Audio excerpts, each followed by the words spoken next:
හොඳයි. එහෙනම් ඔන්න අපි අද කාර්ය ශක්තිය පාඩම ඉතිරි ටික කරගෙන යමු. ගිය සතියේ කතා කරපු ටික පොඩ්ඩක් මතක් කරලා දෙන්න. මොකද කාර්ය ශක්තිය ජවය මේ චූටි ඒකකයක් විභාගයකට දැන් නම් ලොකු ප්‍රශ්න අහන්නේ නැහැ.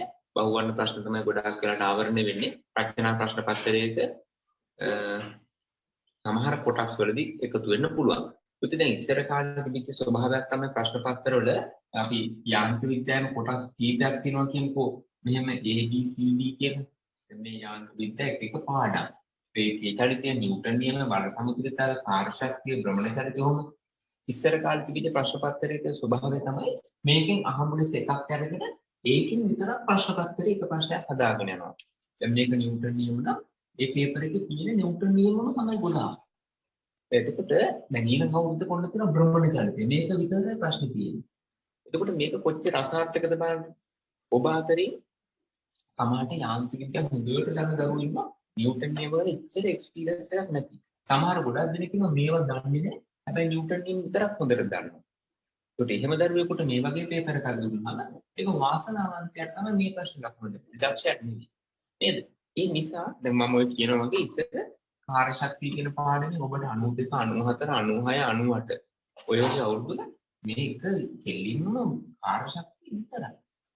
නේද? ඒ වගේ ප්‍රශ්න තිබුණා. නමුත් දැන් පේපර් එකක් හදනකොට දැන් ප්‍රශ්න පත්‍රයක් හදනකොට මේ හැම කොටසකින්ම චුට්ට එකතු කරලා තමයි පේපර් එකක් හැදෙන්නේ. හරිද? පුළුවන් තරම් ඔක්කොම නෙවෙයි. පුළුවන් තරම් අණු කොටස් එකතු වෙලා හදනවා. එතකොට මේක දන්නවද? මේ පාඩම දන්නවද? අර පාඩම දන්නවද? සෑම දෙයක් ගැනම අපිට පරීක්ෂා කරලා බලන්න පුළුවන්. හැම දෙයකම අත්දැකීමක් තියෙනවා. හැම දෙයක්ම ළමයා දන්නවද කියන එක අපිට හඳුනා ගන්න පුළුවන්. right. ඒක නිසා ඉස්සර ප්‍රශ්න පත්‍රවල කාර්ය ශක්තිය විතරක් ලොකු බර ගණන් දාලා තිබුණා. අපි ඒක කරමු.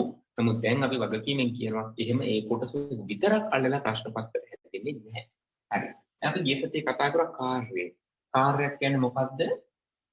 බලයක් යටතේ වස්තුවක් යම් චලිතයක් ලබනවා නම් එතනදී කාර්යයක් වුණා. මෙහා ගන්න බලන්න. දැන් මෙන්න මෙතන පෙට්ටියක් තියෙනවා. මේ පෙට්ටියම බලයක් ලබා දීලා බලයේ දිශාවට මෙහා x දුරක් චලිත කෙරුවා. බලයේ දිශාවට ඌ විස්ථාපනය. බලයේ දිශාවට ඌ විස්ථාපනයේ ගුණිතයට අපි කියනවා කාර්ය ප්‍රමාණය කියලා. මේක මනින්න කිව්වේ ජූල් වලින්. දැන් අපි මේක මේ සැකුලකේ මෙහිම පෙට්ටියක් තියෙනවා. මෙහිම ආණ්ඩුව බලයක් ඉදුවොත් මොකද වෙන්නේ? ඈ ඉතින් මේ බලයේ ආණ්ඩුව ඉදුවොත් මේක මේසෙ හිල් කරගෙන යන්නේ නැහැ. මේසෙ උඩ තියෙන වස්තුවට මෙහිම ආණ්ඩුව බලය ගන්න. එතකොට මේ පොතේ මේ පෙට්ටිය මෙන්න මේ පැත්තට තල්ලු වෙලා යනවා. මේ ගමන් කරපු දුර x නම් ඔබට මේ බලය විභේදනය කරන්න පුළුවන්. කෝණේ නැති පැත්තට මොකද්ද sin? කෝණේ ඇති පැත්තට මොකද්ද cos? එතකොට මේ පුතේ මේ sin θගෙන් මේක චලිත වෙලා නැහැ නේ. චලිත වෙලා තියෙන්නේ මේ බලයෙන්. එතකොට බලය මෙච්චරයි විස්ථාපනෙ මෙච්චරයි. කාර්ය ප්‍රමාණය මෙච්චරයි. ඔක අපි ගියසති ඉගෙන ගත්තා. මේක අදිශ රාශියක්. ඒ කියන්නේ දිශාවක් නැහැ. විශාලත්වයක් පමණයි තියෙන්නේ. හරිද? දැන් මෙහෙම දෙයක් බලන්න. වස්තුවක් F කියන බලයක් යටතේ මෙහෙම රවුමට කරකවනවා. මෙතන තියෙනවා මම ස්පෙක්ට්යක්. මේක බුද්ධිනේ මෙහෙම රවුමට කරකවනවා. එතකොට කාර්යයක් වුණාද? ඔව් කාර්යයක් වුණා. කොච්චරද?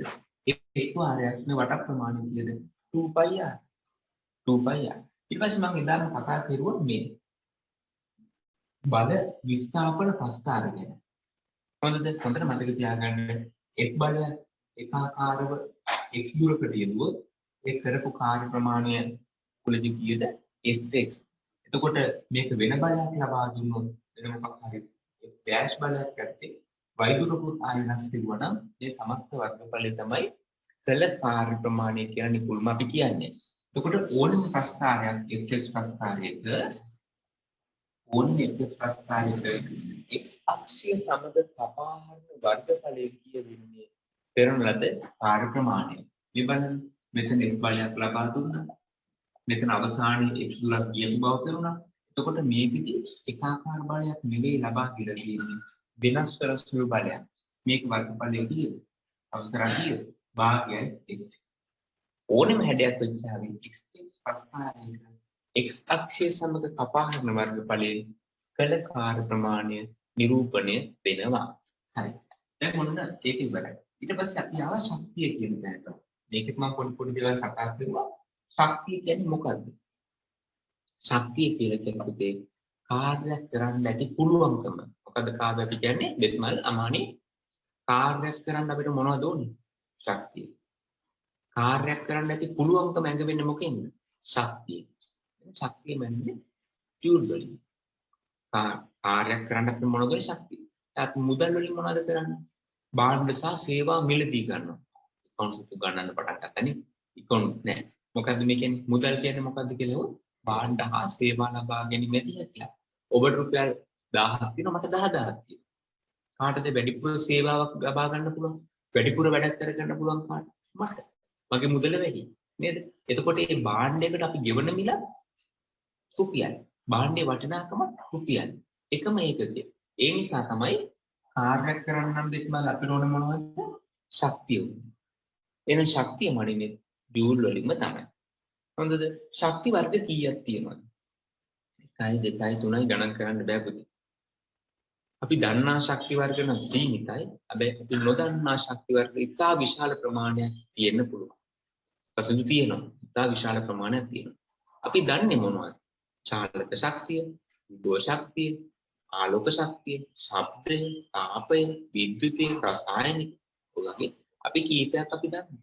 නමුත් ඊට වඩා ශක්ති වර්ග බොහෝමයක් විශ්වයේ පවතිනවා. අපි ඒක යොදාගන්නේ අපි දැනට හඳුනාගෙන ඵලදායීව පාවිච්චි කරන්නේ ශක්ති වර්ග කිහිපයක්. ඵලදායීව පාවිච්චි කරන ඒ කියන්නේ ශක්ති වර්ග. මේ ශක්තිය මවන්න බෑ. විනාශ කරන්න බෑ. අපිට මොනවද කළේ? ශක්තිය තැනකින් තැනකට හරවන්න තමයි පුළුවන්. පරිවර්තනය කරන්න පුළුවන්. ඔබ දන්න මම දන්න සරලම ශක්තියනේ විභව ශක්තිය, චාලක ශක්තිය. මේ බලන්න. මේ පෑනේ දැන් තියෙන මොකක්ද? විභව ශක්තිය. මේක අතහැරියට පස්සේ නිපුල්වා මොකද උනේ ඒක? ඒක චාලක ශක්තියක් බවට පත් වෙනවා. නේද? මේක ඇවිල්ලා ඩොක් කාලා බිම වටන පස්සේ මොකද වෙන්නේ? ශබ්දයට පරිවර්තනය. තාපයට පරිවර්තනය. නේද? ශක්තිය පරිවර්තනය වෙනවා. හැබැයි මවන්නත් බෑ, විනාශ කරන්නත් බෑ. යම් පද්ධතියක් තුල තියෙන මුළු ශක්තිය හැම වෙලාවෙම නොවෙනස්ව පවතී. ඒකට තමයි අපි කියන්නේ කාව්‍ය සංස්ථිතයි කියලා. සාමාන්‍ය අපි කියනවා සංස්ථිතිකයි කියලා. නොවෙනස්ව පවතිනවා. එහෙනම් ඕකට අපි කියනවා ශක්ති සංස්ථිති කියලා උත්තරාදුව. හරිද? යම් සංවෘත පද්ධතියක් තුල පවතින මුළු ශක්ති ප්‍රමාණය නොවෙනස්ව පවතී. යම් පද්ධතියක් තුල පවතින ශක්ති ප්‍රමාණය නොවෙනස්ව පවතී. මේකට අපි කියනවා ශක්ති සංස්ථිතිය කියලා. හොඳද? ශක්ති සංස්ථිතිය කියලා කියනවා. දැන් එතකොට මේ පාඩම අපි ඊළඟට කතා කරගෙන යන්න බලාපොරොත්තු වෙන දේ ශක්ති වර්ග තුනක් පිළිබඳව. ශක්ති වර්ග තුනක් පිළිබඳව. ඒ තමයි චාලක ශක්තියයි ඊට පස්සේ විභව ශක්ති දෙකක් තියෙනවා. එකක් තමයි ගුරුත්වාකර්ෂණ විභව ශක්තිය සහ ප්‍රත්‍යස්ථා විභව ශක්තිය කියලා වර්ග දෙකක්. අපි බලමු මේ දෙක ඒ තුන මොනවද මේ කතා කරන්න යන්නේ කියලා. පොඩ්ඩක් අහන්න මේ ශක්ති සංස්කෘතිය මම තව තුට්ටි විදිහකට කියන්නේ ඔබට. දැන් ඔබ ළඟ දැන් ඔබ කියන්නේ ඔබ කියලා මට කියන්නේ අපි මම ළඟ ජූල් 1000ක් තිබ්බ අද උදේ නැගිටිනකොට. හරිද? මං ඇද්දෙන් නැගිටිනකොට මට තිබ්බ ජූල් 1000ක්. මම ටික වෙලාවක් ගණන් කරලා දැන් මගේ ශක්තිය මැන්න බැලුවා. දැන් මගේ ළඟ ඉතුරු වෙලා තියෙන්නේ කාද ජූල් 600යි. ඉතුරු 400ට මොකද උනේ? නිකුත්ම ඉතුරු 400ට මොකද උනේ? අපි කියනවා හානි වුණා නේද? හානි වුණා කියලා කියන්නේ ඇත්තටම මගෙන් නැති වුණා කියලානේ. මගෙන් ඉවත් වුණා කියලානේ. ඒක ඉවත් වුණා කියලා කියන්නේ ඇත්තටම මම වැඩක් කෙරුවා. උදාහරණයක් අපි කියමු. ඔන්න ළමයෙක් ළඟ රුපියල් 100ක් 1000ක් තියෙනවා. හරිද? පොත්ගල ළඟ 1000ක් තියෙනවා. ඔබ ඉස්කෝලේ යනකොට 1000ක් දුන්නා මොකද හරි? ඔබ මේක 1000 අරගෙන ඉස්කෝලේ ගියා. ගෙදරට ඉතුරු අතේ 600යි. දැන් මම මොකද කෙරුවේ? ඔබ කියනවා අරවා කෑවා, මේවා කෑවා, මේවා ගත්තා. එතකොට ඔබ මොකද්ද මේ කරලා තියෙන්නේ? ඔබ වියදම් කරලා තියෙන්නේ. නේද? ඔබ වියදම් කරලා තියෙනවා. ඒ වියදම් කරපුවාට ගැලපෙන සේවාවක් සහ භාණ්ඩ ඔබ අරගෙන ඇවිල්ලා තියෙනවා. එතකොට ඔබට කියන්න පුළුවන් නේද පුතේ? ඔබ ළඟ තිබිච්ච ශක්තිය සමානයි දැන් ඉතිරි ටිකටයි ඔබ ගත්ත භාණ්ඩවල වටිනාකම එකතුවට සමානයි.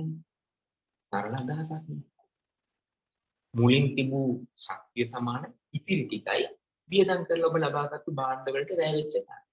හරි. සමහරට ඔබ අතින් නැති වුණා රුපියල් 100ක්. එතකොට ඔබ කඩචෝරු ගියා. පොඩි කාලේ නේ ධම්මගේ. ඔබ නාස්ති කරන්නේ සල්ලි ටික. දැන් කුලෙට නාස්ති කෙරුවා. ඔබ නාස්තියක් කියලා කොට අම්මට නාස්තියක් වුණාට ඔයාට නාස්තියක් නෙවෙයි. ඔයා පාර දැකලා ඉදේශයක් කැලක් ගත්තා. නේද? පාරෙන් දැකලා මොකක් හරි ලස්සන දෙයක් ගත්තා. නාස්තියක් කියලා කොට ඔබට ඒක වටිනවා. ඒක නාස්තියක් කියලා කිව්වත් ඇත්තටම ඔබ ඒක වැය කරලා තියෙනවා. හොඳද? හරි බස් එකේදී 100ක් වැටුණා. නාස්තියක් තමයි අපරාධ තමයි. නමුත් ඒකත් අර සමීකරණෙ දාන්න පුළුවන්. නේද? ඔබ ළඟ තිබූ මුළු මුදල සමානයි ඉතිරි මුදල සහ වැය වෙච්ච ටික. එන්න පුතේ ඔය විදිහට ආර්ය ශක්තිය පාඩමේදී ශක්ති සංසිතිය තව විදිහකට ලියන්න පුළුවන්. මොකද්ද? මේ බලන්න. අපි ළඟ තිබූ මුල් ශක්තිය නැත්නම් මුළු ශක්තිය සමානයි කියලා බුද්ධිය අපිට ලියන්න පුළුවන්. ඉතිරි ශක්තිය තමයි කළ කාර්යය කියලා. නේද? දැන් මම අර කිව්ව ඔබට මම ජූල් 1000ක් සහිත උදේ නැගිට්ටා. දැන් ඉතුරුලා තියෙන ජූල් 600යි. හරි සරල දෙයක් නෙවෙයි. එහෙනම් අපි කරපු කාර්ය කොච්චරද කාර්ය? 400ක් කරලා තියෙනවා. තේරෙනවද? මම 400ක් කාර්යයක් කරලා තියෙනවා. හොඳද? දැන් මම මෙහෙම නිකන් ඔබ හිතන්නේ ජූල් 1000ක් ශක්තියක් සහිතව තිබුණා. දැන් ඉතුරුලා තියෙන 1200යි. මාර වැඩි. දැන් මොකද? මොකද්ද මාර වැඩි? දැන් උත්තර මොකද වෙලා තියෙන්නේ? පුතේ ඔබට මෙතන ලියන්න වෙන්නේ. ඍණ 200යි නැත්නම් සමාන වෙන්නේ නේද? ඔව් මේ මොකද්ද මේකේ තේරෙන්නේ? ඇත්තටම පුතා මේකෙදි වෙලා තියෙන සතුටු ඔබ කාර්යයක් කරන්නේ නැහැ. ඔබ වෙත කාර්යයක් කරලා. අපි නිකන් කියමු ඔබ නෙවෙයි. ඔබ පඹේක තියෙන මිනිස්සෙක් නේ. හරිද? එතකොට ඔබ තල්ලු කරගෙන ගිහින් ඔබ ඔසවගෙන ගිහින්. වෙන බැටරියක් කියන රොබෝ charge කරලා. මේ වගේ ඔබ මත කාර්යයක් වේවා කියන එක තමයි මේකෙන් ඇඟවෙන්නේ. එනන්නේ පුළුවන් මේක තමයි ශක්ති සංසිතිය කියන්න පුළුවන් තවත් ක්‍රමයක්. හොඳද? ඒ කියන්නේ මේක ශක්ති සංසිතිය කියන්න පුළුවන් මුළු ශක්තිය සමානයි. ඉතිරි ශක්තියයි කළ කාර්ය ප්‍රමාණයයි විදිහට. උතර මතක තියාගන්න. අමුතු දේවල් නෙවෙයි. අපි දන්නම දේවල් තමයි ටිකක් පරබර වචන දාලා ඉගෙන ගන්නකොට ටිකක් බයක් දැනෙනවා. නමුත් මේ සරල උත්තර දෙන්නා පබතරා ඔබට තේරෙනවා මේ කතා කරන්නේ අපි එදිනෙදා දන්න දේවල්ම තමයි. නේද? අපි කඩේකින් බඩු ගන්නකොට සල්ලි දී ඉතුරු සල්ලි ගන්නකොට බඩු ටිකක් අරන් ඉන්නේ. වියදම් තමයි. නමුත් අපි දෙයක් ගන්නවනේ. සංස්කෘතිකයි. නේද? ඒක තමයි ඔය කියන්නේ. හරි. දැන් මොන ඔක මතක තියාගන්න අපි යනවා චාලක ශක්තිය කියන වචනේ. ඔබ දන්නවා චාලක ශක්තිය. අනිත් අපි දන්නවා ඔබ කියන්නේ දෙන්නේ භාගය MV වර්ගය. අපි ඉගෙන ගත්ත ඕලෙවල්. නේද? ඔන්න කියනවා. හරි. ඔබ දන්නවා. මොකක්ද චාලක ශක්තිය කියලා කියන්නේ? යම් වස්තුවක් චලිත වෙනකොට ඒ චලිත වීම නිසා එයාට හිමිවෙන ශක්තියට අපි කියනවා චාලක ශක්තිය කියලා. යම් වස්තුවක් චලිත වෙනකොට ඒ චලිත වීම නිසා එයාට හිමිවෙන ශක්තිය අපි කියනවා චාලක ශක්තිය. හරි. මම මේ බෝලයක් වේගෙන් විසික් කරනවා. මොනවද එයාට තියෙන්නේ? චාලක ශක්තිය. ඕක ගිහලා පිටිය පුතන් පටාස් කරලා සද්දයක් එනවා. ඩෝම් ගාලා හරි මොකක් හරි සද්දයක් එනවා. ਉਹ ශබ්ද ශක්තිය කොහෙන්ද ලැබෙන්නේ? එයාට තිබිච්ච චාලක ශක්තිය තමයි ඒ ශබ්දයට පරිවර්තනය. මේ හයියෙන් කම් වලට ගන්න චාලක ශක්තිය මේක තියෙන්නේ. ගාගෙන බලන්න පටා ශබ්ද එනවා නේද? ඒ තරුයි සේනවා. පොඩ රත් වෙනවා. තාප ශක්තියට පරිවර්තනය වෙනවා. නේ? ශබ්ද ශක්තියට පරිවර්තනය. ඇනේකට කොන්ක්‍රීට් ඇනේකට මිටිය ගන්නවා. මිටියේ තියෙන චාලක ශක්තිය. ඒක මෙතන වැදුනට පස්සේ අන්න ටාංගල සද්දයක් එනවා. ආලෝකයේ ගිනි පුපුරු විශ්ව වෙනවා. ආලෝකය පිට වෙනවා. මේක ඇතුළට යනවා. මේ ශබ්දය, ආලෝකය, තාපය සහ චලනය ඔක්කොම ලැබෙනවා. නේද? මේක තමයි චාලක ශක්තිය. වස්තුවක් චලනය වන නිසා එයාට හිමි වෙන ශක්තිය අපි කියන කුලද විද්මල් චාලක ශක්තිය කියලා. හරි. ඔබ දන්නවා මේ සමීකරණය භාගයයි MV වර්ගය තමයි කියලා. මම නිකන් ආපු හැටි පෙන්නලා දෙන්න. මේක අහසින් වටන ඔක්ක පාට මේක කොහෙන්ද ආවේ නේද? ඒ වගේ එකපාරට පේනවනේ කොහෙන්ද මේ ආවේ කියලා. බලමු හදලා මේක ආපු විදිය. හොඳයි. මෙන්න යම් වස්තුවක් තියෙනවා පුතේ M කියලා වස්තුවක්. එයා නිශ්චල තමයි ඉන්නවා. මෙයා මත එක් බලයක් ලබා දීලා අනිවාර්යයෙන්ම බලයක් ලබා දුන්නාම මොකද වෙන්නේ? එයාට ත්වරණයක් ලැබෙනවා.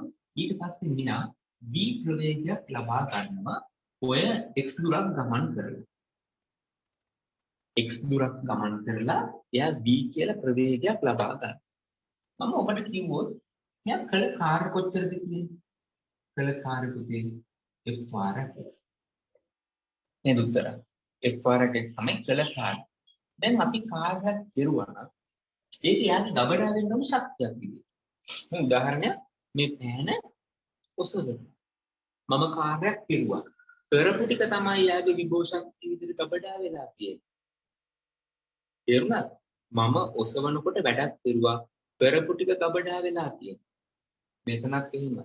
කරපු ටික යාගේ ගබඩා වෙලා තියෙනවා චාලක ශක්තිය විදියට. ඒකට කියන්නේ kinetic energy කියලා. හරි. අපි පොඩ්ඩක් කොහොමද නවත්තමු දැන් ඔතන. මේ බලන්නකො. මේක ඔබට ලියන්න පුළුවන් මේ සමීකරණ ඒකාකාර බලයක් යටතේ මේක චලිත උනේ x සමානයි ma. හරිද? එහෙනම් a සමානයි කියලා ගන්න පුළුවන් ඒක. මේක චලිත සමීකරණ අපි දැම්මොත් මෙයාට අපි දාමු පුතා v වර්ගය සමානයි u වර්ගය ධන 2යි. ලෝකන අවසානයේ මෙයා v වර්ගයේ ප්‍රවේගයක් ලබනවා නිශ්චලතාවයෙන් පටන් ගන්න වස්තුවක්. මෙයාගේ ත්වරණය කියන්නේ f බෙදීම m ගමන් කරපු දුර කොච්චරද x.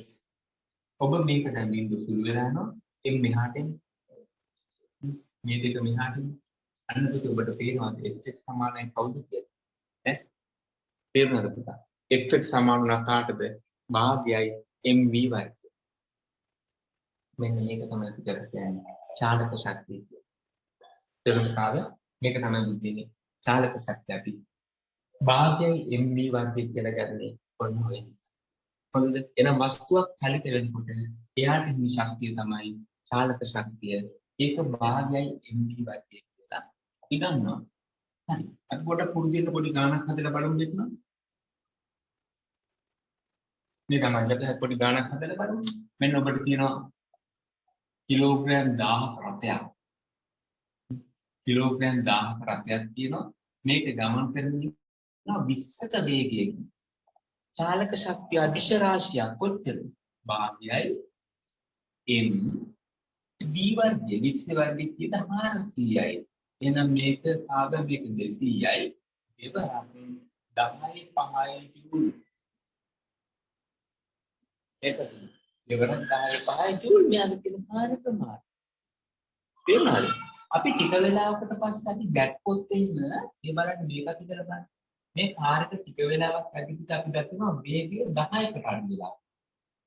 අන්න මේක තිරස් පාරක් දිගේ යනකොට වේගය අමංච 10කට අඩු වෙනවා. දැන් චාලක ශක්තිය කියන්නේ භාගයයි කාර්යක ස්කන්ධය අඩුුනේ නැහැ. v වර්ගයයි. කවුද කියන්නේ? මේක අපි ලියන්න තිබ්බා 0.5 වාර 10 5යි ජූල් කියලා. අපි මෙලියන්න. ශක්තිය අඩුවීම කොච්චරද? මේකෙන් මේක අඩු කරපුවාම 1.5 වාර 10යි 5යි. එහෙනම් කොලෙකින් මේ අඩු වෙච්ච ප්‍රමාණය සමානයි කාටද? මෙයා කළ කාර්ය ප්‍රමාණයට. අනිවාර්යයෙන්ම චාලක ශක්තිය අඩු වුණා. ඒ අඩු වුණේ ඇයි? ඇයි කාර්යනේ අඩු වුණේ? කාර්යයක් කරපු නිසා. පාර අලුයි නම් දර්ශනීය තියෙනවා. මේක වාතය හරහා ඉස්සරහට යනකොට වාතය මෙයාව කපාගෙන මෙයාට යන්න වෙනවා. වාත ප්‍රතිරෝධය තියෙනවා. මේ සියලු සාධක නිසා දෙතුමල් මෙයාගේ ශක්තිය ටික ටික අඩු වෙනවා. ඒකට මේක සමාන වෙනවා කියනවා කළ කාර්ය ප්‍රමාණයට චාලක ශක්තිය අඩු වීම සමානයි. චාලක ශක්තිය අඩු වීම සමානයි කළ කාර්යයට. තේරුණා නේද? හරි. අපි ඊළඟට කතා කරන්න බලාපොරොත්තු වෙනවා ඔක්කොම එකතු කරලා පොඩි පොඩි ගණන් අපි හදවන්නේ සූදානම්ෙන් ඉන්න කට්පොලයක්ේ මැරෙන්න. මම ඊළඟට ඔබ සමග කතා කරන බලාපොරොත්තු මාතෘකාව තමයි ඉතින් ගුරුත්වාකර්ෂණ විභව ශක්තිය. විභව ශක්තිය කියන වචනේ තේරුම මොකද්ද? අමානේ ගබඩා වූ ශක්තියක් කියන එක තමයි විභව ශක්තිය කියලා කියන්නේ. යම්කිසි තැනක ගබඩා වෙලා තියෙනවා නම් ශක්තිය ඒකට අපි කියන විභව ශක්තියක් කියලා. හරි? දැන් ඔබට පේනවා මේ පෑන අතාරපුවාම බිම වැටෙනවා. ගහකින් ගෙඩියක් බිම වැටෙන්නේ. බිම ඉඳලා ගහට ගෙඩියක් උඩට යන්නේ නැහැ. ඒ උඩට කමන්ට් කරන්නේ නැහැ. ඇයි ඒ? ඒ විභව ශක්තිය ගබඩා වෙලා තියෙන උඩකදී. ඒක නිසා තමයි යා පල්ලෙහාට වැටෙන්නේ. කන්දක් උඩ තියෙන බෝලයක් පෙරලින පල්ලෙහාට යන්නේ. අන්න ගබඩා වූ ශක්තිය තමයි අපි විභව ශක්තිය කියලා කියන්නේ. එහෙනම් මේ පොළව තුලදී යම් කිසි වස්තුක පිහිටීම අනුව එයාගේ හිමිවන ගබඩා වන ශක්තියට අපි කියනවා ගුරුත්වාකර්ෂණ විභව ශක්තිය කියලා. ආයෙත් කියනවා පෘථිවියේ නැත්තම් ගුරුත්වාකර්ෂණයේ ගුරුත්වයක් කියලා කියන පොළව තුලදී ඇති වෙන දෙයක්. හරිද? යම් කිසි වස්තුක පෘථිවිය තුලදී නැත්නම් ග්‍රහ වස්තුවක් තුලදී පොළව තුලදී කියලා කියන සරලව එයාගේ පිහිටීම අනුව හිමිවන ශක්තියට අපි කියනවා ගුරුත්වාකර්ෂණ විභව ශක්තිය කියලා. ඕක අපි කියන ක්‍රමය තමයි mgh කියන. m ස්කන්ධය h උසකට ගෙවිච්චාම එයාගේ ගබඩා වන ශක්තිය mgh කියලා අපි කියනවා. දැන් අපි ඒකත් බලමු කොහෙන්ද මේක ආවේ කියන්නේ. දැන් මෙතන පොළව තියෙනවා. හොඳද? පොළව මත සිම්පල් m ස්කන්ධයක් තියෙනවා. දැන් ඔබට මේ ස්කන්ධෙ පුතේ පල්ලෙහාට බර තියෙනවනේ. ඔබට ඔසවන්න ඕන නම් අඩුම ගානේ බරට සමාන බලයක් අපි ලබා දෙන්න. අඩුම ගානේ නේ. එතකොට ඒ බලය යටතේ ඔබ h උසකට මේක එසෙව්වා කියලා දැන ගමන්නේ. අර උත්තර මේක h උසකට එසෙව්වා කියලා ගන්නකො. එතකොට පුතේ ඔබ කළ කාර්ය කොච්චරද? දැන් ලෝචන අපි කරපු කාර්ය කොච්චරද?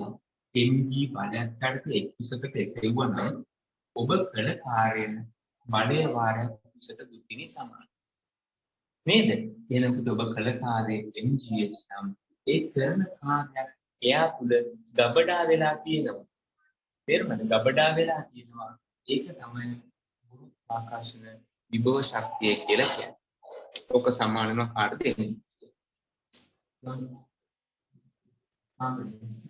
මේක සමාන වෙනවා mgh.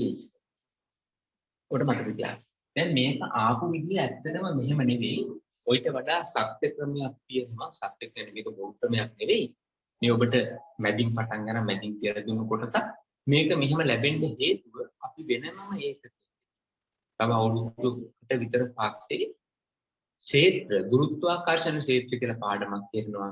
අන්න එතනදී අපි කියලා දෙන්න මේ සමීකරණ ඇත්තටම ගොඩ නැගෙන්නේ කොහොමද කියලා. හොඳද? දැන් ඔබට සාමාන්‍ය අවබෝධයක් ලැබෙන්න තමයි අපි මේ mgh මෙහෙම ලබා ගත්ත කියලා කියන්නේ. ලොකු කතාවක් කියන එක ආපු විදිය. මොකද මේක පුතා හැමතැනටම වළංගු වෙන්නේ නැහැ. දැන් ඔබ කියයි අපි සාමාන්‍ය මීටරයක් 10ක් 20ක් 100ක් වස්තුවක් උඩට ගෙනියනකොට මේ විභව ශක්තියට පුළුවන් මෙහෙම ගන්න පුළුවන්. හැබැයි මේ වස්තුව කිලෝමීටර් 10ක් 20ක් ඈතට ගෙනියනකොට මේ සමීකරණ අපිට පාවිච්චි කරන්න බෑ.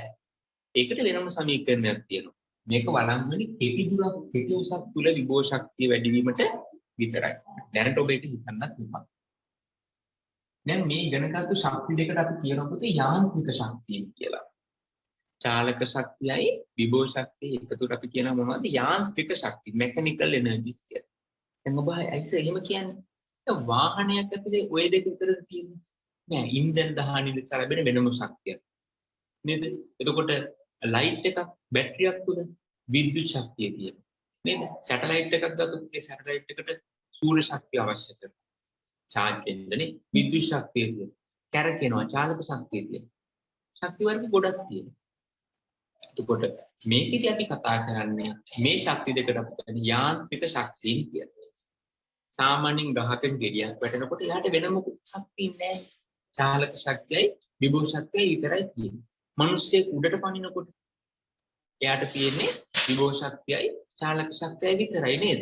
එතකොට මේ වගේ ශක්ති දෙකක් විතරක් තියෙන පද්ධතියකට අපි කියනවා මෙකැනිකල් සිස්ටම් එක. යාන්ත්‍රික පද්ධතියක් කියලා. ඒ වගේ යාන්ත්‍රික පද්ධතියක් කරනවාම පුතේ හැම වෙලාවකටම චාලක ශක්තියයි විභව ශක්තියයි එකතුව සෑම විටම නියතයක් වෙනවා. යාන්ත්‍රික පද්ධතියක් සඳහා චාලක ශක්තියයි විභව ශක්තියයි එකතුව නියතයක් වෙනවා.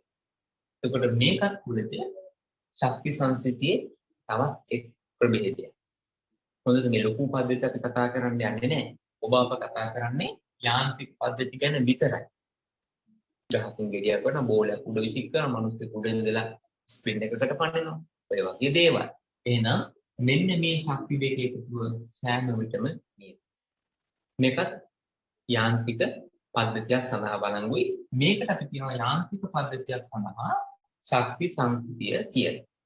අපි මේ යටතේ පොඩි ගානක් හදමු බලන්න. චූටි ගානක් හදලා බලමු මොකද වෙන්නේ? මේ බලන්න පුළුවන්. මෙන්න පුතේ ගහක ගෙඩියක් තියෙනවා. මේ නිශ්චලතාවයෙන් වැටීම ආරම්භ කරලා මේ පල්ලෙහා මීටර් 10ක් උසින් මේ ගෙඩිය තියෙන්නේ. මේක මීටර් 10ක් උසින් තියෙන්නේ. මෙයා සීරියෙන් වැටෙන්න පටන් ගන්නවා. මේක පල්ලෙහාට වැටෙනකොට වේගී. ඔබට මේක චලිත සමීකරණ දාලා හදන්නත් පුළුවන්. හරිද? ඒ වගේම ශක්ති සංස්කෘතිය දාලා හදන්නත් පුළුවන්. කොහොමද උත්තරයක හදන්නේ? අපි දාමු ශක්ති සංස්කෘතිය. ශක්ති සංස්කෘතිය දැම්මොත් බෙක්මල් ආරම්භයේ චාලක ශක්තියයි චාලක ශක්තියක් තියෙන ආරම්භයේ. නෑ ආරම්භක චාලක ශක්තියයි විභව ශක්තිය. කොච්චරද? mgh කුසකින් ආරම්භ කරන්නේ. ඕක සමාන වෙනවා පල්ලෙහාට ආපුවාම චාලක ශක්තියටයි විභව ශක්තියට. ඒකට මේක විභව ශක්තිය බිඳුව. ඔබට සමාන නම් මේ බිඳුව වැඩක් වෙන්නේ නැහැ. මේක සමාන නම් මේ m සුළු වෙනවා. එතකොට v වර්ගය සමානයි මේක මෙහාට ගියා 200යි. මේක දක්වහම දෙවරක් 100යි 10යි මූලයයි. ඒක ශක්ති සංස්කෘතිය. ශක්ති සංස්කෘතිය පාවිච්චි කරනවා. එතකොට ඔයාලට හිතෙන්න පුළුවන් දැනට විභව ශක්තිය කොහෙද බිඳුව කියලා කරකට ඔබ කරා. කොතැනද අපි විභව ශක්තිය බිඳුව. ඉතින් අපිට මේ විභව ශක්තිය ගන්නකොට ඔබට අදිමත තැනක්. එතන ඔයාට කැමති තැනක් තුලද බිඳුව කරගන්න අවස්ථාව තියෙනවා. නේද? මාරයිනේ කොහොමද වෙන්නේ නේද? විතර නේද බබසර. ඔය ඒක විශේෂ අවස්ථාවක්. මේ ගණන් වලදී ඔයාට ඕන තැනක් විභව ශක්තිය බිඳුවයි කියලා ගන්න පුළුවන්. ඒක සාපේක්ෂයි. හැබැයි ඔබ මේ කතා කරන දේවල් ඊට වඩා සංකීර්ණ ඉගෙන ගන්නවා මම අරකුව ගුරුත්වාකර්ෂණ ක්ෂේත්‍ර පාඩේ. ඇත්තටම විභව ශක්තිය බිඳුව කියලා කියන්නේ කොහෙද? අනන්තය. පොළොවේ ඉඳලා ගත්තොත් අනන්තය කියන පිහිටුමෙන් තමයි කාව්‍ය මේක බිඳුව වෙන්නේ. හොඳද? ඒකට අපි මේ ගණන් හිලව් හදනකොට සාපේක්ෂව ගන්නේ ඔබට කැමති තැනක්. අපි ගොඩක් වෙලාට ගන්න 15 ගණන් විභව ශක්තිය බිඳුව මට්ටම කියලා හිතන. හොඳද? එහෙම හිතලා තමයි පබසරදුව මේවා අමානි අපි ගණන් හිලවට එන්නේ. දැන් මේක බිඳුව නම් ඊට උඩ විභව ශක්තිය ධන කියලා තමයි ගන්නෙ. ඊට පහළව බෙත්මල් අපි ගන්නවා ඍණ විභව ශක්තිය. හොඳද? ඔබට ඕන මේක විභව ශක්තියකින් කරගන්න පුළුවන්. හදනකොට තීරේ තව ටිකක් කරන්න පැහැදිලි. මේ බලන්න තව ගානක් හදන්න බලන්න. තව ගානක් හදන්න. මෙන්න අපි වස්තුවක් විසිට කරනවා ඉහළට. හොඳද? ඔබ විසිට කරන වස්තුවක් 30ක වේගයෙන් ඉහළට. මේ ගමන් ගන්න උපරිම සුකුමාර. ආස්තරෝක අපි හදන්නේ යාන්ත්‍රික රේඛිකල්ටි. පුළුවන්. මෙහෙවත් කරන්න පුළුවන්. යන උපරිම ස්ටේජ් ඉක්ුණම අවසන් වේගය බිඳුවයි. මේ ගමන් ගන්න උසකොච්චද? Capital H. එතකොට මම අර ඔබට කිව්වා වගේ අපි ලෝචනේ කැමති තැනක් විභව ශක්තිය බිඳුව තැන කියලා දාගමු. මේ පිහිටුම විභව ශක්තිය බිඳුව කියලා අපි ගමු. හොඳද? එහෙනම් අපි බෙත්මල් ශක්ති සංස්කෘතිය දැම්මොත් දැන් මොකද මේ යාන්ත්‍රික පද්ධතියක ශක්ති සංස්කෘතිය කියන්නේ? ආරම්භක විභව ශක්තිය දැන චාලක ශක්තිය.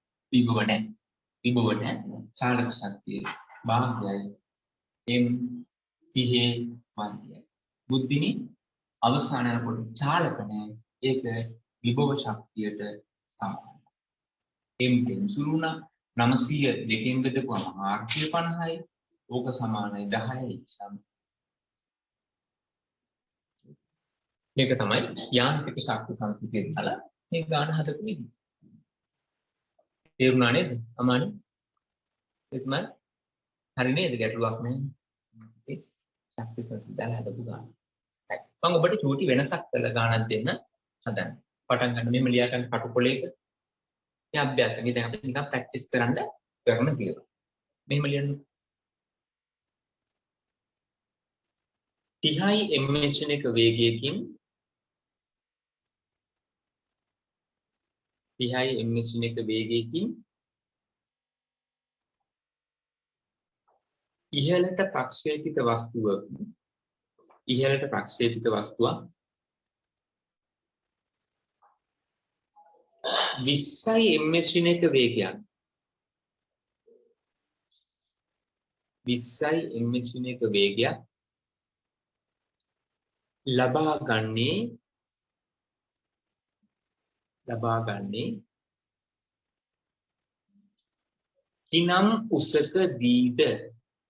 කිනම් උසකදීද right message එක දාන්න හදලා කිනම් උසකදී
උත්තර නම් ලැබුණා හොඳයි අමානිය වෙලා තියෙනවා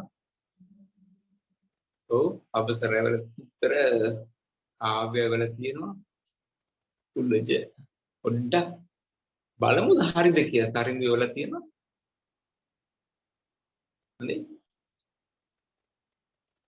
හොඳයි ශක්ති සංසිතිය දැම්මා දැන් මෙතනදී පුතා උපරිමස ගැන නෙවෙයිනේ මේ අපි කතා කරන්නේ හොඳේ පහළම ලක්ෂණය කියන විභවශාලක ශක්තිය භාගයයි m v වල දැන් මෙතන උසියදී එයාට පුතා අමතක කරන්න එපා කාගදුව එතනදී යාට චාලක ශක්තියකුත් තියෙනවා උඩින් ඉන්න නිසා විභව ශක්තියකුත් තියෙනවා උන අමතක කරන්න එපා මෙතන විවේකය බුද්ධිනි 20යි බලන්න මේ m අවශ්‍ය වෙන්නේ නෑ මේ ගණනේ 902කින් බෙදුවා 850 802කින් බෙදුවා හරිනේ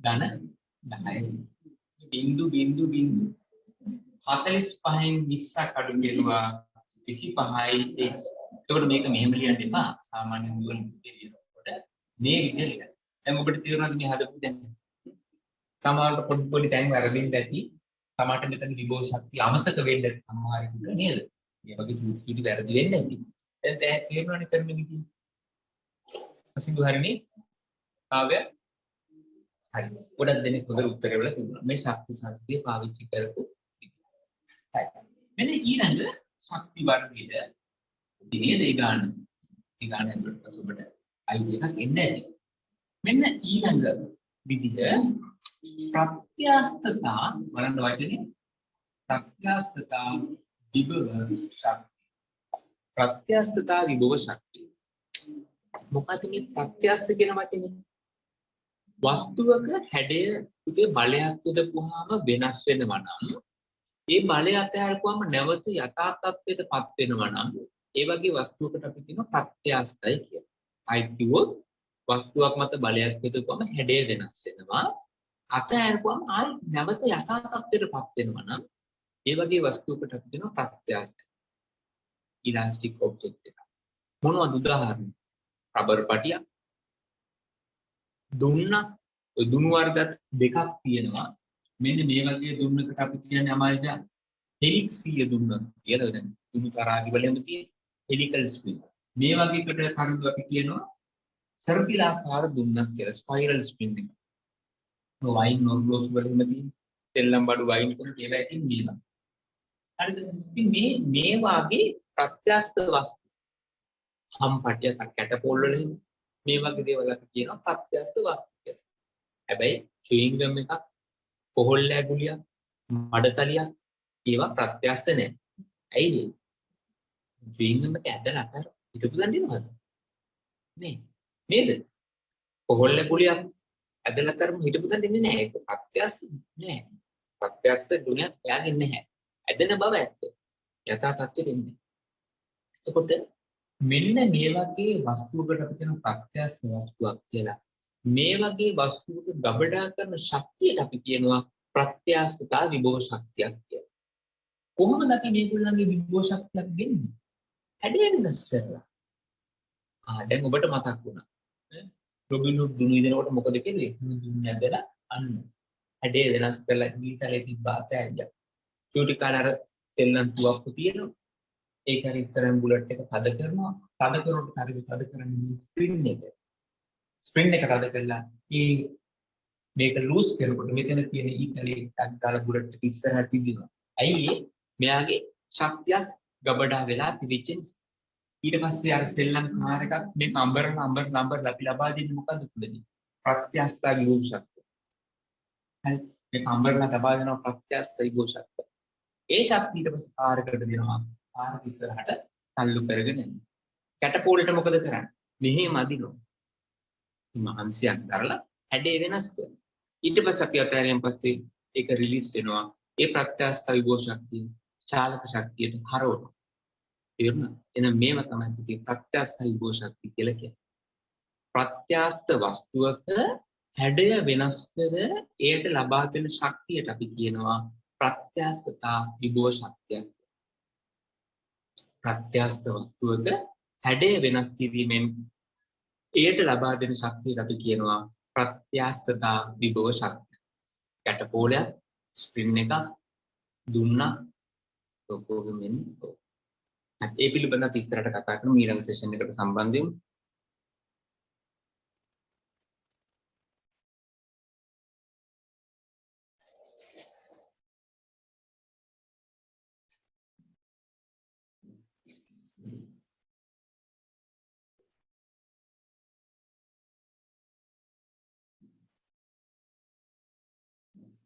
හොඳයි අපි ආරම්භ කරමු. එහෙනම් ආයෙත් මම මෙතනදි මතක් කරන්නම් මේ සෙෂන් එකේදී ප්‍රත්‍යස්තතා විභව ශක්තියක් කියන්නේ මොකක්ද? ප්‍රත්‍යස්ත වස්තුවක හැඩය වෙනස් කිරීමෙන් එහි ගබඩා කරන්න වූ ශක්තියට අපි කියනවා ප්‍රත්‍යස්තතා විභව ශක්තියක් කියලා. ස්ප්‍රින් එකක කැටපෝල් එකක ඔය වගේ අපිට ශක්තිය ගබඩා කරන්න පුළුවන්. මේවට අපි කියනවා ප්‍රත්‍යස්තතා විභව ශක්තියක් කියලා. හොඳයි. දැන් අපි උදාහරණයක් විදිහට අපි කතා කරන්න අපේ සිලබස් එකේ තියෙන්නේ හෙලික්සිය දුන්නක. අමාරු කිව්වේ. එහෙම කියන දුන්නක්, දිගටි දුන්නක් මේවා තමයි හෙලික්සිය දුන්නක. මෙවැනි දුන්නක හෙලික්සිය දුන්නක ගබඩා වන ශක්තිය ප්‍රත්‍යස්ථා විභව ශක්තිය සඳහා ප්‍රකාශනයක් අපි ගොඩනගන්නයි හදන්නේ. හොඳයි. ඒකට එන්න කලින් අපිට පොඩි දෙයක් අවශ්‍ය කරනවා. අපි සාමාන්‍යයෙන් හෙලික්සිය දුන්නක් ගැන අවබෝධයක් තියෙනවා. ඔය දුණු තරාදි වල තියෙන කුටි මේ හෙලික්සිය දුන්න නේද? මේ වගේ හෙලික්සිය දුන්නක් තියෙනවා. ඔබ දන්න දෙයක් මම කියන්නම්. ඔය ස්ප්‍රින් බැලන්ස් එකක මෙන්න මෙහෙම මෙතන පොක්කක් තියෙනවා. මෙන්න මෙතන මෙහෙම සලකුණු කරලා තියෙන දැකලා තියෙන දෙයක් ස්කන්ධය. මෙතන බිඳුවයි 1යි 2යි මෙහෙම ලකුණු වෙනවා නේද? ඔබ දැකලා තියෙන දේ කියන්නේ මෙතන එල්ලෙන බර සහ මෙතන තියෙන දුන්න ඇදෙන දිග. හරිද පුතේ? මෙතන තියෙන්නේ මේ යෙදෙන බර සහ දුන්න ඇදෙන දිග තමයි මේ සටහන් වෙලා තියෙන්නේ. හොඳද? මේක පුතා මේ දුර ප්‍රමාණය ඔබ මැනලා බැලුවොත් සමාන පරතර වලින් තියෙන්නේ. උදාහරණයක් මේක සෙන්ටිමීටර් 2ක දුරකින් නම් තියෙන්නේ. මේකත් සෙන්ටිමීටර් 2යි. මේකත් සෙන්ටිමීටර් 2යි. හැම ස්කන්ධයක්ම ලකුණු කරලා තියෙන්නේ සෙන්ටිමීටර් 2කින්. එහෙනම් මෙතන කිලෝ 1යි කියලා තියෙනවා නම් ඒ කියන්නේ නිව්ටන් 10ක් එල්ලුවොත් සෙන්ටිමීටර් 2ක්. කිලෝ 2ක් කියන්නේ නිව්ටන් 20ක් නේ. ඔබ නිව්ටන් 20ක බරක් තිබුවොත් සෙන්ටිමීටර් 4ක්. නිව්ටන් 30ක් තිබුවොත් 6ක්. නිව්ටන් 40ක් තිබුවොත් 8ක්. මෙන්න මේකට අපි කියනවා සමානුපාතික සම්බන්ධතාවයක් කියලා. මේක සමානුපාතිකයි. දැන් ඔබ මෙතනදී මේ පැත්තට f මේ පැත්තට ඒ ඇදෙන දිග x කියලා ගත්තොත් මේකට මෙන්න මේ වගේ හැඩයක් තියෙනවා. නිව්ටන් 10කට 2යි. 20කට 4යි. 30කට 60යි. මේව තමයි අපි සමානුපාතිකයි කියලා කියන්නේ සෙන්ටිමීටර් 6යි. මේ කාරණේ තමයි. එහෙනම් ඔබ දන්නවා මේ වගේ දුන්නක එලික්සිය දුන්නක යොදන බලයට අනුලෝමව සමානුපාතිකයි ඇදෙන දිග. යොදන බලයට අනුලෝමව සමානුපාතිකයි ඇදෙන දිග. එහෙනම් අපි ඒක මේ විදිහට හදලා කතා කරමු බලන්න. මෙන්න ඔබට කියනවා එලික්සිය දුන්නා.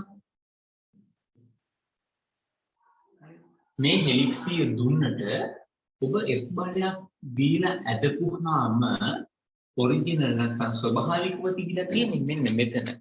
දැන් එයා ඇදිලා තියෙනවා x දිගට.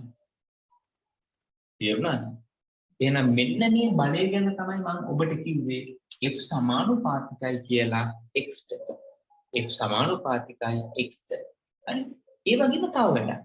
ඔබ දන්නවා ඉගෙන ගත්තා අපිට මීට කලින් කාර්ය ශක්තිය පාඩම කතා කරපු බල සමතුලිතතාවය පාඩමේදී නිව්ටන් නියම පාඩම් වලදී අපි කතා කරනවා නිව්ටන්ගේ තුන්වෙනි නියම අනුව සෑම බලයකටම ප්‍රතික්‍රියාවකටම විශාලත්වය සමාන දිශාවෙන් ප්‍රතිවිරුද්ධ ප්‍රතික්‍රියාවක් පවතී. ඔබ පොළවේ හිටගෙන ඉන්නකොට අභිලම්බ ප්‍රතික්‍රියාව පාද මතින් පොළවට පොළවෙන් පාදවලට තියෙනවා. එලෙසම මෙතනදී දුවේ මේක අපි කතා කරන්නේ මේ බලය බාහිරට යොදනවා නම් ඒ වාගේම බලය දුන්න ඇතුලේ ගොඩ නැගෙන්න ඕනේ. මොකද සමතුලිත වීමට නම් සමතුලිත වෙන්න නම් මේ බලය තිබුණා නම් දුන්න ඇදීගෙන යන්නේ. දුන්න ඇදෙන එක නවතුනේයි ඒ බලයට විශාලත්වයෙන් සමාන දිශාවෙන් ප්‍රතිවිරුද්ධ බලයක් මේ දුන්න ඇතුලේ ගොඩ නැගිච්ච නිසා. ඒක මෙයාගේ විශාලත්වයට සමානයි. මේ විශාලත්වයට මේක සමානයි මතක තියාගන්න. හොඳයි. එතකොට මම මෙහෙම දෙයක් කියනවා. පළවෙනිට අපි දන්නවා F බලය ඍණ FSP ට සමානයි කියන වගලියද. ඇයි එහෙම ලියන්නේ?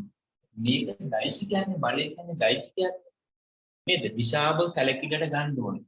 විශාලත්වයේ සමාන වුණාට දෙන්න දිශා ප්‍රතිවිරුද්ධ නිසා මේ බලය සහ මේ බලය අතර ඍණ සමාන්තරතාවයක් කියලා තමයි අපි මේ පෙන්නලා දෙන්නේ. හරි. එතකොට F බලය මෙන්න මේ x ට අනුලෝමව සමානුපාතිකයි. මේ බලයට මේක අනුලෝම සමානුපාතිකයි. ඉතින් අපිට මේක සමීකරණයක් විදිහට ලියන්න පුළුවන්. යම් නියතයක් දාලා x සමානයි kx කියලා. ඕනම සමීකරණයක් සමානුපාතික එකක් සමීකරණයක් බවට පත් කරන්න පුළුවන් නියතයක්.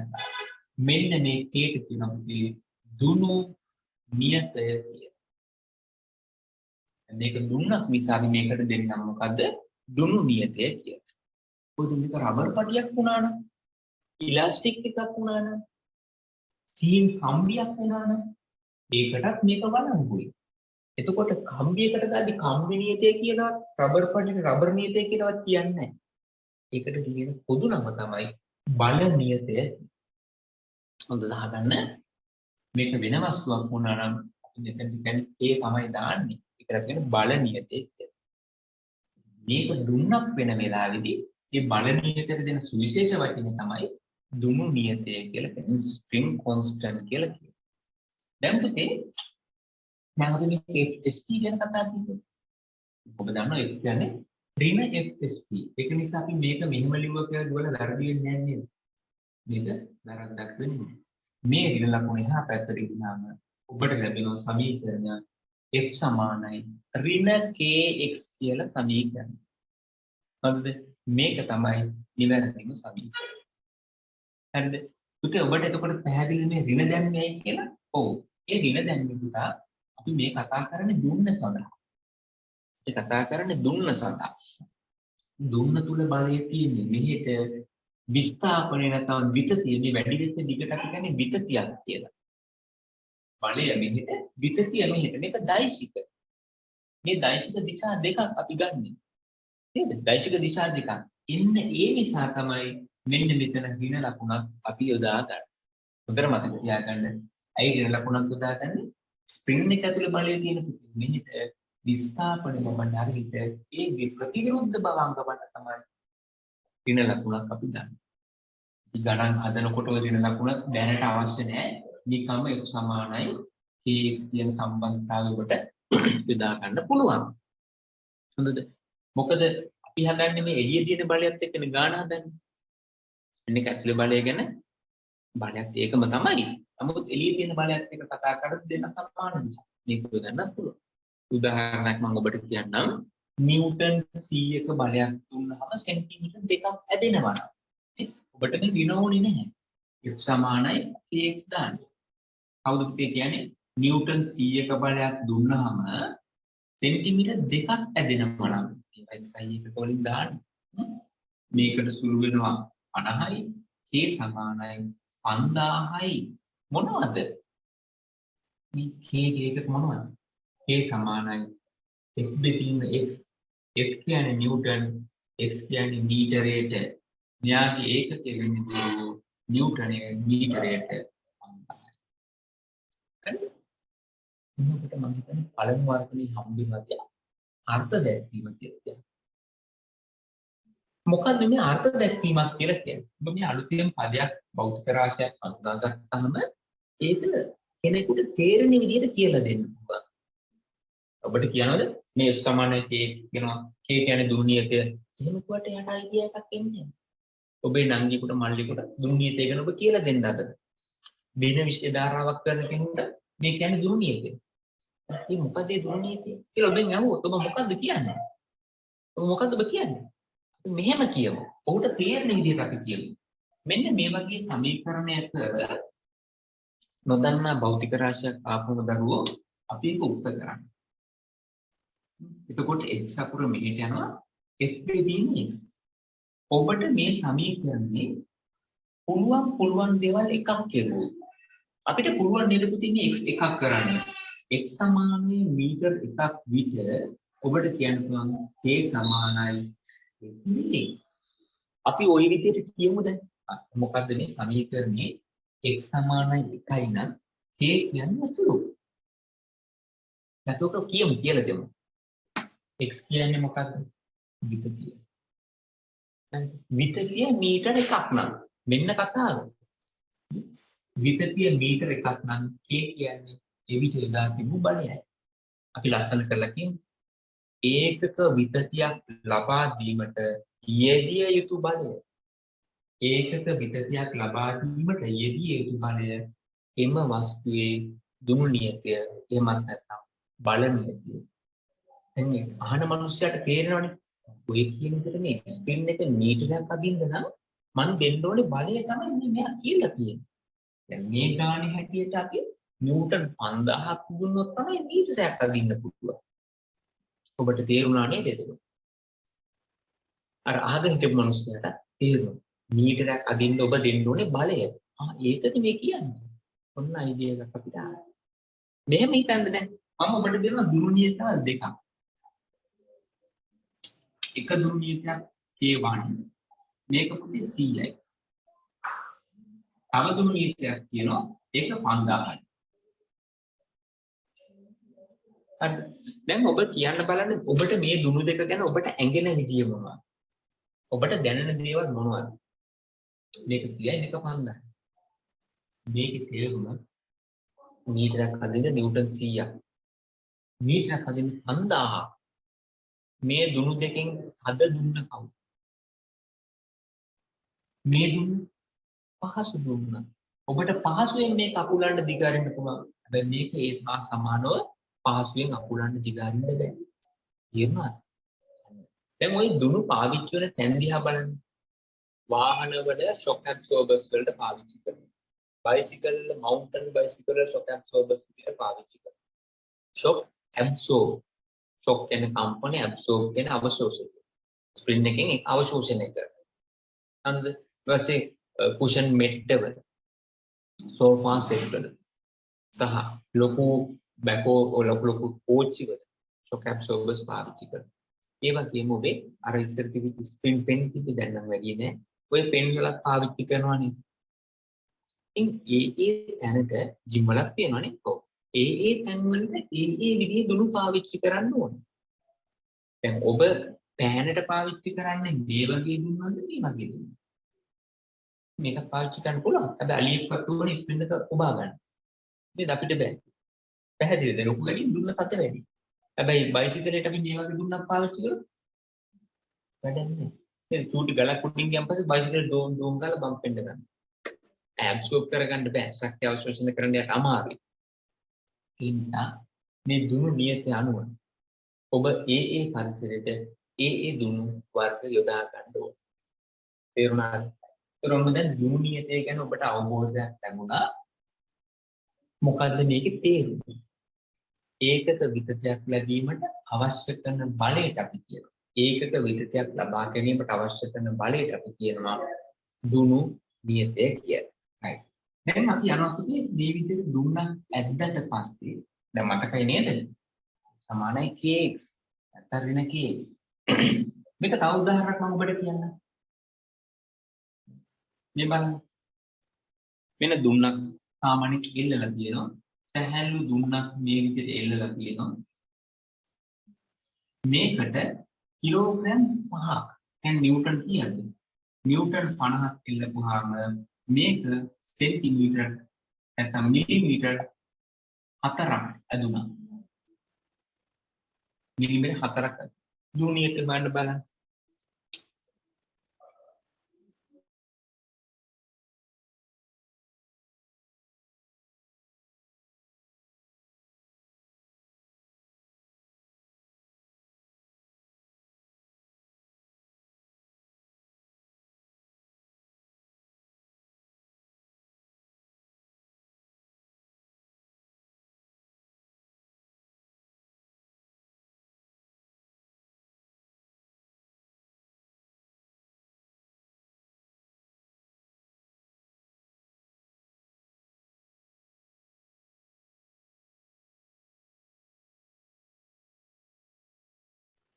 ඔව් මොනවද උත්තරේ? මේකට දැම්මා f සමානයි kx. මේ තියෙන යෙදූ බලය. හොඳද? k දන්නේ නැහැ. හැබැයි බලමු මේක මිලිමීටර. ඒක නිසා මීටර කරලා හදන්න ඕනේ. සයි පොඩි මොකද මොනේද? එහෙනම් විපුතේ k සමානයි 5 වාරයක් 10 විතර බෙදීම 4යි. මේක 1.25යි. 12500 නිව්ටන්. එන්නේ දුන්නේ. තේරුම මීටරයක් අතින්ද 12500ක්. හරි. ඒක හරි කියමුකෝ. ඔබ මෙන්න මේ ප්‍රශ්නයකට හිතන්න. දැන් මේ දුන්න මීටරයක දුරක් ඔබට අදින්න ඕන. ඔබ මුල ඉඳලම නිව්ටන් 12500ක් දීලා අදින්න ඕනද? නෑනේ. ඔකේ දැන් බලන්න මිලිමීටර් 4ක් අදින්න නිව්ටන් 50ක්. මිලිමීටර් එතන ඉඳලා තව 4ක් අදින්න තව 50ක්. නේද? තව 4ක් අදින්න තව 4ක් අදින්න. මේ බලය සමානව වැඩි වේගන යනවා. දැන් මේ දුන්න සඳහා ඔබ දැක්ක සමීකරණය f සමානයි kx. හරිද? f සමානයි kx. හොඳද? මේක ඔබ y සමානයි mx ආකාර හැඩයක්. ඔබ විතතිය වැඩි කරනකොට අවශ්‍ය කරන බලය වැඩි වෙනවා. මේක නියතයි. ඔබ ප්‍රස්ථාරයක් ගන්නොත් මේකට මේ විතතිය එදිරියේ බලය අපි ඔකට කියනවා විතතිය යන්න එදිරියේ බලය එදිරි. මේ ප්‍රස්ථාරය කොහොමද ලැබෙන්නේ?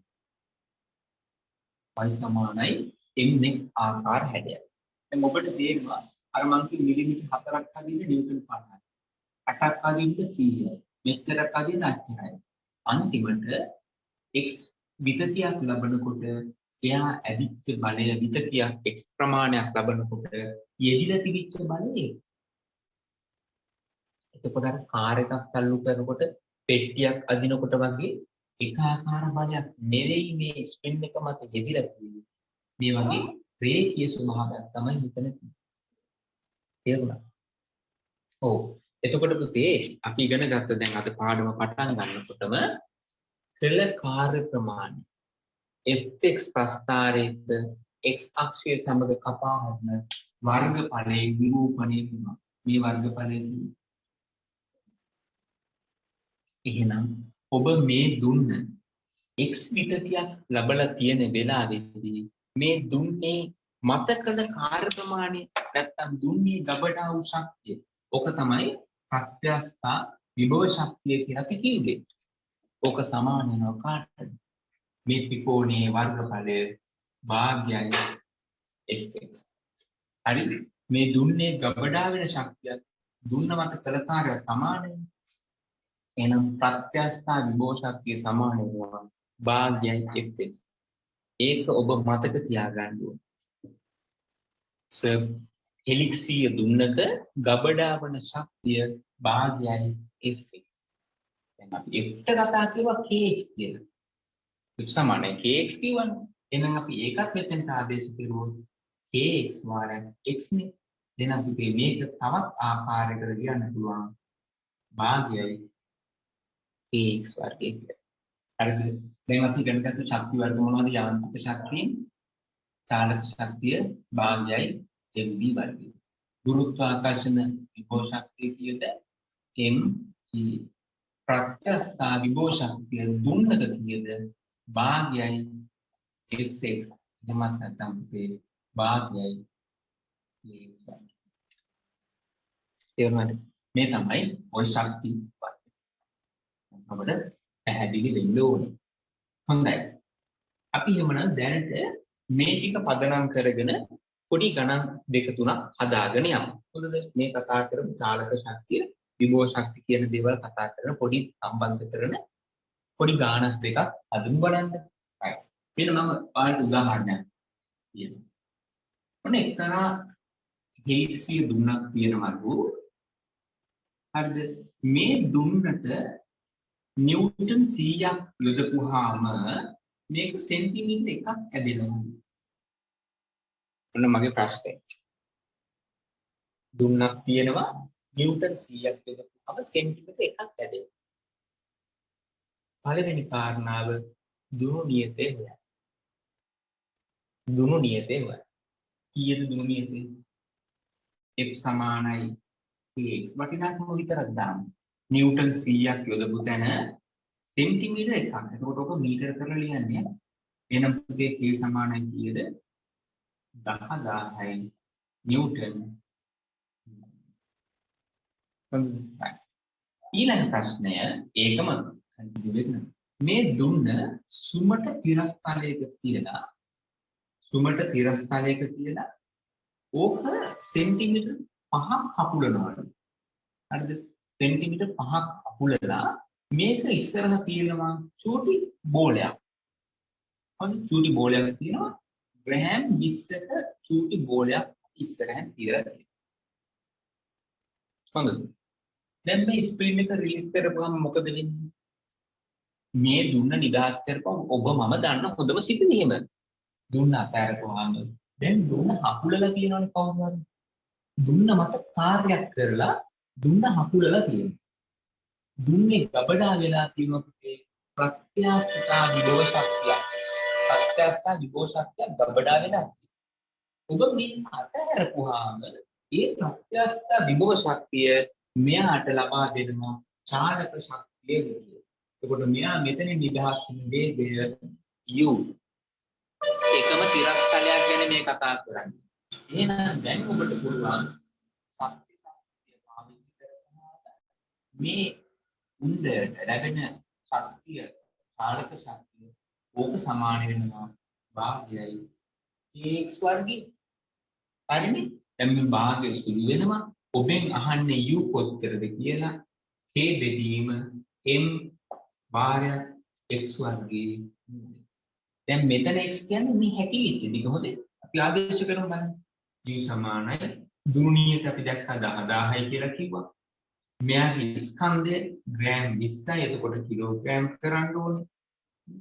එතකොට මේ x වර්ගයේ මූලය එළියට ගියාම x ලැබෙනවා. x කියන්නේ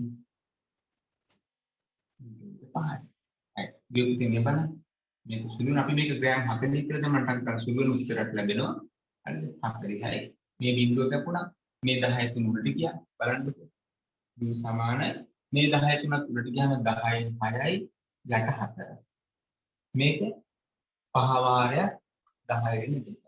10යි 6යි මූලය 10යි. මේක 2යි පහ වාරයක් 10 වෙනි දෙකයි.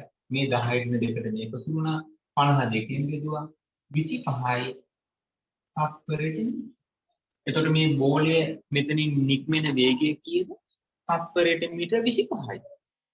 මේ ශක්ති සංසිතිය. දැන් ඊට පස්සේ ඔය ගන්න තවත් ඕන නම් මම ඉස්සරහට වෙනස් කරන්නද? හරි මේ බලන්න දැන් ඔබට මේ පියවරෙන් පියවර විභාගෙට දුන්නාම ඔන්න ඔය වගේ ඔක්කොම එකතු කරලා ඒක රාශි කරපු ගාණක් අපිට ලැබෙන්නේ. හැබැයි ඔබ හිතන්න ඕනේ ස්ටෙප් බයි ස්ටෙප්. දුරු නියතෙන් ගාණ ඔක්කොම ඔළුවට නම් මහා සංකීර්ණ මේක හිතන්න එපා මෙච්චරයි එච්චරයි කියලා. සංකීර්ණ වැඩි. අපි මේක එල්ලුවා මෙන්න බලයක් දුන්නා දුරු නියතෙන්. මේක රිලීස් කරපම බෝලේ යනවා නේද? මම ඊට පස්සේ මේ ගානේ චුට්ටක් වෙනස් කරන්න. දැන් මේ ඔන්න උන්නේ නික්මෙන වේගය අපි දන්නවා. දැන් ඊට පස්සේ අපි කතා කරන්නම් මේක යන්නේ රළු තිරස් තලයක. රළු තිරස් තලයක මේක ගමන් කරනවා මේ උන්දේම. උන්දේ මේ බෝලේ හරි. මේ ස්ප්‍රින් එකේ නිදහස් වුණාට පස්සේ මේ බෝලේ ගමන් කරනවා 25ක වේගයෙන්. හැබැයි පුතේ මේ පාර රළුයි. මේ පාර රළුයි. හොඳට අහගන්න මේ කතාව. හොඳද? මම ඔබට කියනවා මේ වෙලාවේ මේ රළු පාර මගින් ඇති වෙනවා ඝර්ෂණ බලයක්. ඒ ඝර්ෂණ බලය නිව්ටන් 0.5යි. කොහොම චූටි බලයක් ඇති වෙනවා. හරිද? චූටි බලයක්. නිව්ටන් 0.5ක බලයක් ඇති වෙනවා මෙයාගේ චලිතයට එරෙහිව. හොඳයි. 0.5කුත් වැඩි වගේ. අපි 0.05ක් කියලා ගමු හරි. 0.5ක් කියන්නේ. මොකද මෙයාගේ ස්කන්ධයත් එක්ක ගත්තාම බොහොම චූටි බලයක් තමයි ඝර්ෂණ බලය දැනෙන්නේ. දැන් මම මේ ප්‍රශ්නේ දිහානවා මේ බෝලය කොච්චර දුරක් ලිස්සලා යයිද? ලිස්සලා යයි. දැන් මෙයාට තියෙනවා පුතා යම් චාලක ශක්තියක්. මෙයාගේ ගබඩා වෙච්ච ශක්තියක් තියෙනවා. එතකොට එයා ටික ටික යනකොට අන්තිමට මෙයාගේ වේගය අඩු වෙනවා. ඇයි? Tamanගේ චලිතයට එරෙහිව ඝර්ෂණ බලයක් තියෙනවා. ਉਹ හම්බ කරන්නේ අතේ තියෙන මුදල, අතේ තියෙන චාලක ශක්තිය තමයි ਉਹ බඩු ගන්න විදිහට. මොකද්ද මේ බඩු ගන්නවා කියලා කියන්නේ? චලිතයේ විරුද්ධ අතට ඝර්ෂණ බලයක්. එහෙනම් පුතේ අන්තිමට මට කියන්න තියෙන දේ තමයි ශක්ති සංසිද්ධිය ගත්තොත් චාලක ශක්ති අඩු වීම. චාලක ශක්ති අඩු වීම සමානයි ඝර්ෂණයට එරෙහිව බලකාරය. චාලක ශක්ති අඩු වීම කොයිද?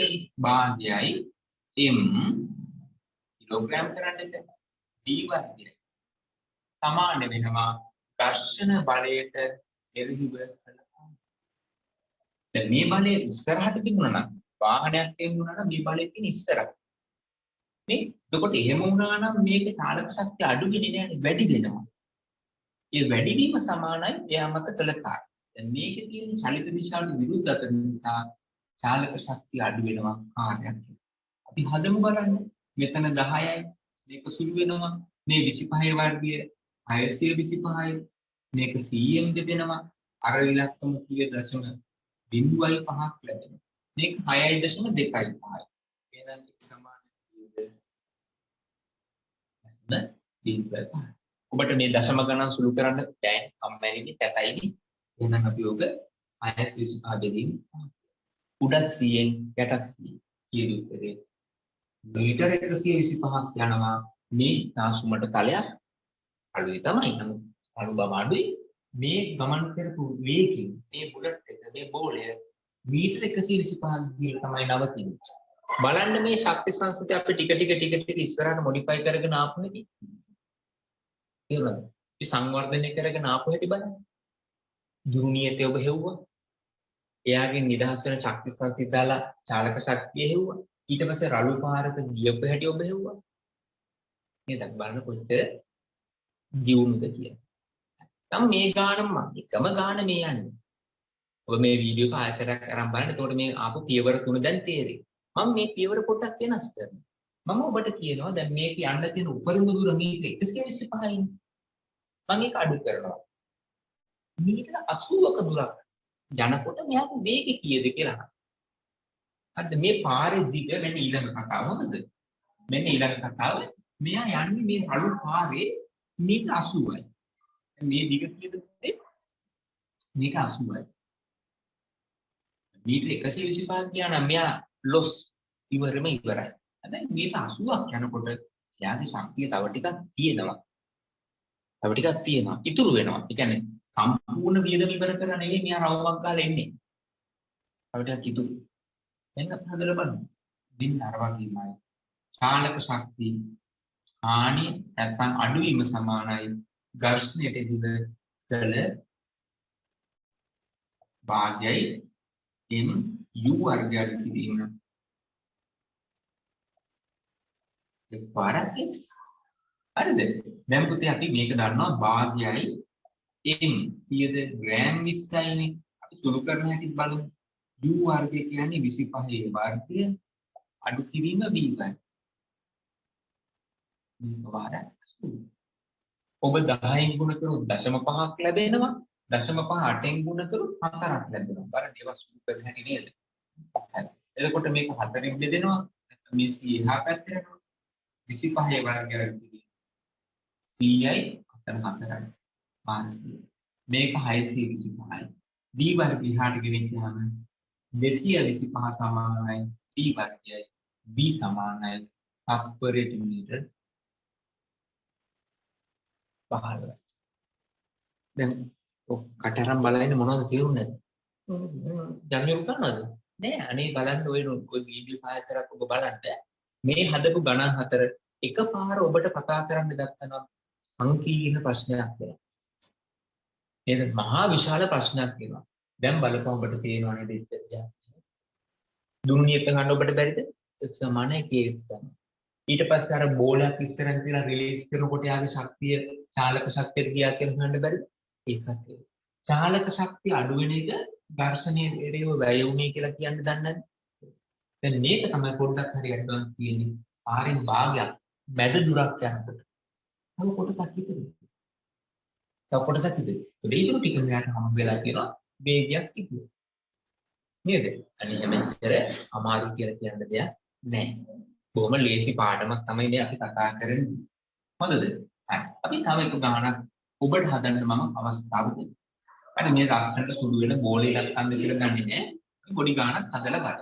මෙන්න මේකයි මගේ ප්‍රශ්නේ. ඔබ ලියාගත්තට කමක් නැහැ. මෙන්න මේක කතාව.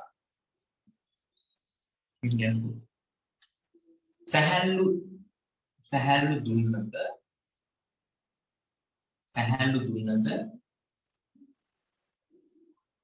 කිලෝග්‍රෑම් 20ක් එල්ලූ විට සැහැල්ලු දුන්නක කිලෝග්‍රෑම් 20ක් එල්ලූ විට සෙන්ටිමීටර් 5ක විතතියක් ලැබුණි. සෙන්ටිමීටර් 5ක විතතියක් ලැබුණි. සෙන්ටිමීටර් 5ක විතතියක් ලැබුණි.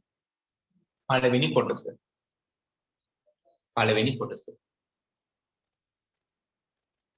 දුනු නියතයක්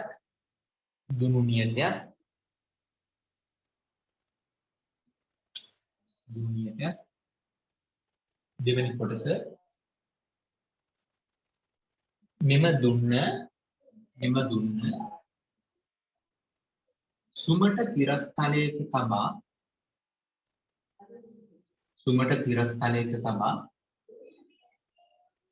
සෙන්ටිමීටර් 4ක් හකුලවා එය ඉදිරියේ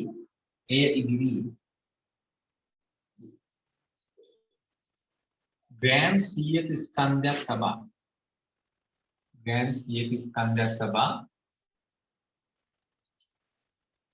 නිදහස් කළ විට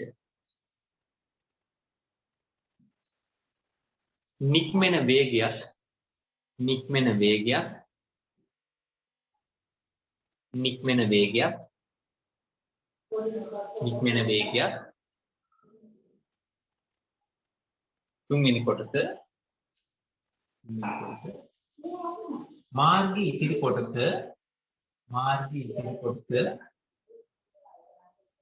සුමට සහ ආනත නම්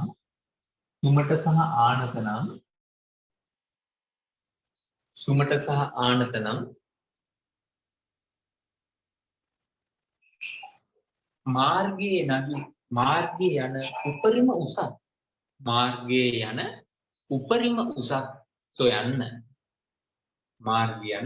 උපරිම උසක් සොයන්න. right දෙවිපිට දැන් මෙන්න මේ අපි හදපු ගානමයි අන්තිම කොටස විතරක් වෙනසක් කරලා තියෙනවා.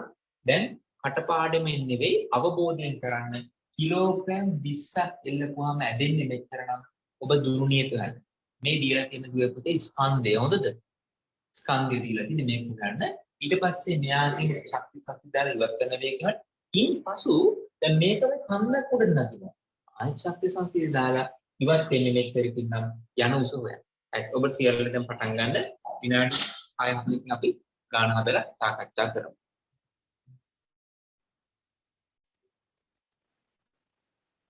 right අපි යන පුතා මේක සාකච්ඡා කරමු බලන්න කොච්චර ලේසිද කියලා. මේක f සමානයි kx සමීකරණය දාපුවාම අංගොන කෙලින්ම යුක්ත කරලම අවසානයේ ආදේශ කරන්න. නිව්ටන් මතක තියාගන්න කිලෝ 20ක් එල්ලුවා කියලා කියන්නේ නිව්ටන් 200යි. ඇකිලිච්ච දිග සෙන්ටිමීටර් 5යි 100ෙන් බෙදන්න ඕනේ. මේක වෙදුවා 40යි මේ 100 උඩට ගියා 4000යි. මේවා ලියනකොට ඒකත් සමග ලියන්න. ඊට පස්සේ ශක්ති සංසිද්ධිය දාපුවාම උණ්ඩය නැත්නම් ගෝලයේ ලබන චාලක ශක්තිය සමානයි මේවා ලබා දුන්න ප්‍රත්‍යස්ථ විභව ශක්තියෙන්. ඔබට අහන්නේ u කීයද කියලා. ඒ බෙදීම m වාරයක් x වර්ගයේ මූලය. එහෙනම් ඔබට මේ x වර්ගයේ මූලයෙන් උත්තර ගන්න පුළුවන් විතරක්. දැන් ආදේශ කරමු. මේක 4000යි. මේක කිලෝග්‍රෑම් 0.1යි. වෙනවා සෙන්ටිමීටර 4යි. හොඳද? පුතේ මේ 0.1 කියන්නේ 6010යිනේ. නැත්නම් 40000යි. 40000 මූලය 200යි. නේද? එතකොට මේ බලන්න 4 මූලය 2යි 10.4ක් තුන දෙකක් පිළිදෙනවා. 4 බෙදීම 100යි. අනිත් උටි වේගයක් නේද? මක් නැහැ ඒක මොනවද කරන්න? 4 මීටර 8ක්. අපිට දුවන්න බෑ ඒක. දැන් ඔබට අහනවා ගමන් කරපු උපරිම ආයතනයක් ශක්ති සංසිතිය. මෙයාට ගමන් කරන උපරිම උස mgh නම් ඔක සමාන වෙනවා භාගයයි mu වර්ගයෙන් සුළු වෙනවා h කියලා ගන්නේ u වර්ගය 8 වාරයක් 8යි මේක 10යි. මේ බලන්න මම දැක්ක උත්තර එවලා තියෙනවා බොහොම හොඳයි 3.2යි ගමන් කරන උපරිම උස. දැන් බලන්න ඔබට මේ අමාත්‍යන කොතනද කියලා. අපි දරුවෝ කියනවා හරි අපිට මේ ගානක ඔබට මේක සුරු කරන්න මුල සිට එනකොට මේක බැරිුණා ඔබ ප්‍රශ්නෙක වැරද්ද මට බැරි තැන අඳුරගන්න ෆෝල්ට් එක අඳුරගන්න මට මෙතනයි බැරි මට බැරි ගන්න බැහැ එහෙම කියන නිසා එහෙම වෙන්න බෑ එහෙනම් ඔබකින් පමේ කිසිම දෙයක් තේරුන්නේ නැහැ කියලා හිතනවා ඔබට යමක් තේරුණා කොහේ හරි තැනක පොඩි ෂෝට් එකක් තියෙන පොඩි මිස් එකක් තියෙන ඒ තැන හඳුනා ගන්න මේක බැරිද ආදේශය බැරිද සුදු කිරීම බැරිද ශක්ති සංසිඳ දා ගන්න බැරි වුණාද සුදු කරන්න බැරි වුණා ඒ ෆෝල්ට් එක කොතනද තියෙන්නේ කියලා අයිඩෙන්ටිෆයි කරගන්න ඒකයි දුවේ පුතේ අපිට අවශ්‍ය වෙන්නේ එහෙනම් අපි මේ සමග මේ ගැටලුව අවසන් කරුවා ශක්ති සංසිතියේ බොහොම ලස්සන කොටස් ටිකක් අද දවසේ සාකච්ඡා කෙරුවා අපි ඊළඟ දවසේ කතා කරන්න බලාපොරොත්තු වෙන්නේ ශ්‍රමතාවය සහ කාර්යක්ෂමතාවය කියන සිද්ධාන්ත සමග විභාග ප්‍රශ්න සාකච්ඡා කිරීම තමයි අපි ලබන දවසේ බලාපොරොත්තු වෙන්නේ.